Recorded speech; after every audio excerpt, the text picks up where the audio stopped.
Sendikayên mamosteyan ji bo şermezarkirina êrişên li ser dibistanan Kulnavçeya Swêrega Rûhayê û bajarê Gurgumê pêk hatibû, rabûn serpiyan.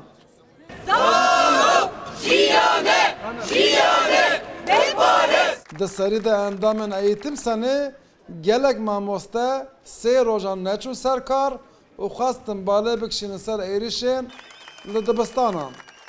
Gel zarokê xwe dişînî dibistana teslîmî mamosteyan dike lê li wan dera ne jiyana zarokan ne ya mamosteyan em dibînin ku malesef di xeterekê hêde ye. Tundiyek mezin hatiye meşandin. Yazde kes hatine kuştin lê mixabin berpirsyarî vî îşî deng ji xwe dernax. Êdî bese, êdî bese. Mamosteyan li seranserê bajarên Kurdan û tevahiya Tirkiyeyê çalakiyên şermezarkirinê li dar xistin. Yek ji van navendên serekeyên çalakiyan jî bajarê Amedê bû.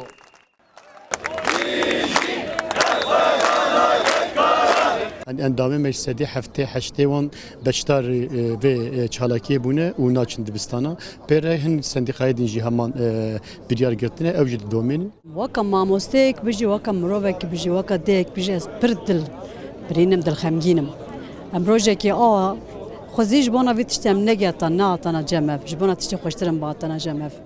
Çekan, silahan ev çima hene yani. Çima deste zarok hene.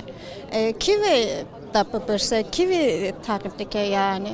Yani em dixwazin wek mamoste em dixwazin zarokê me û em di ciyekî ewlehî de bijîn, di dibistanekî ewlehî de, di welatekî ewlehî de. Dünyayı da zede, Türkiye'de de yani her cida dibistana da bravan olayı şiddet etine bez ve dixwazin.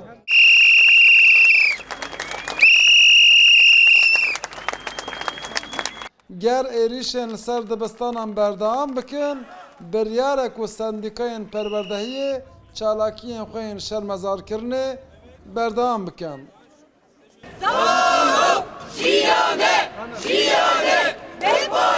Maşallah dekak, Rûdaw, Ahmet.